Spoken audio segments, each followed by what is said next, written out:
শ্যামকানু মহন্তক লাগে জামিন আবেদন।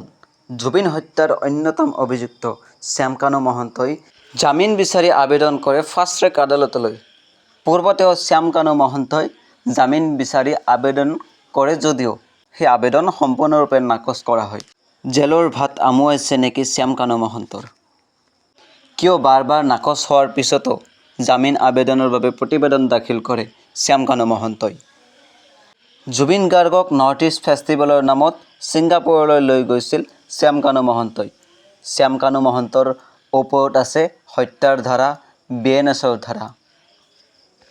জুবিন হত্যাৰ 7জন অভিযুক্তৰ ভিতৰত সৰ্বপ্ৰথম আৰু সবাতোকৈ গুৰুত্বপূৰ্ণ অভিযুক্ত হৈছে শ্যামকানু মহন্ত। জুবিন গাৰ্গৰ সৰলতাৰ সুযোগ লৈ ফেষ্টিভেলৰ নামত লাখ লাখ টকা আত্মসাৎ কৰা শ্যামকানু মহন্তৰ কি হ'ব পৰিণতি? জুবিন গাৰ্গৰ অন্যতম অভিযুক্ত শ্যামকানু মহন্তৰ তৎপৰতাত কেনেকৈ চলিছিল নৰ্থ ইষ্ট ফেষ্টিভেল? জুবিনৰ দৰে সৎ আত্মাক কেনেকৈ ব্যৱহাৰ কৰিছিল শ্যামকানু মহন্তই? কিমান টকা আত্মসাৎ কৰিছিল শ্যামকানু মহন্তই? সকলো তথ্য ফাষ্ট ট্ৰেক আদালতত ইতিমধ্যে গোচৰ ৰুজু হৈছে যদিও পূৰ্বতেও জুবিন গাৰ্গক ঠগাই শ্যামকানু মহন্তই নৰ্থ ইষ্ট ফেষ্টিভেললৈ লৈ গৈছিল আৰু জুবিন গাৰ্গক ব্যৱহাৰ কৰি বহু টকা আত্মসাৎ কৰিছিল। অসমৰ জুবিন অনুৰাগীৰ প্ৰশ্ন, শ্যামকানু মহন্তই অসমত কিয় অনুষ্ঠান পতা নাছিল? অসমৰ পৰিৱৰ্তে কিয় শ্যামকানু মহন্তই ছিংগাপুৰত নৰ্থ ইষ্ট ফেষ্টিভেল পাতিব লগা হৈছিল? জুবিন গাৰ্গৰ পত্নী গৰিমা শইকীয়া গাৰ্গৰ প্ৰশ্ন, শ্যামকানু মহন্তক গৰিমা শইকীয়া গাৰ্গৰ সন্মতি অবিহনে কিয় লৈ যোৱা হৈছিল ছিংগাপুৰলৈ?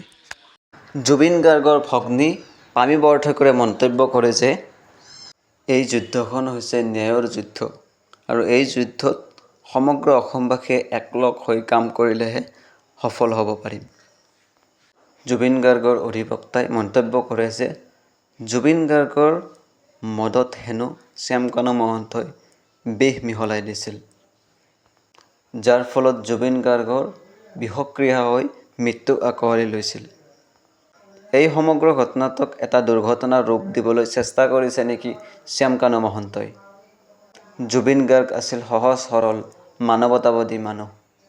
এই সহজ সৰল আৰু মানৱতাবাদৰ সুৰুঙা লৈ শ্যামকানু মহন্তই ঠগাব বিচাৰিছিল নেকি জুবিন গাৰ্গক? SITয়ে দিয়া প্ৰতিবেদন অনুসৰি জুবিন গাৰ্গৰ শৰীৰৰ বহুতো স্থানত আঘাতৰ চিন পোৱা যায় যদিও ছিংগাপুৰ কৰ্নাৰ্ছ আদালতে জুবিন গাৰ্গৰ মৃত্যু কেৱল এক দুৰ্ঘটনা বুলি আখ্যা দিয়ে।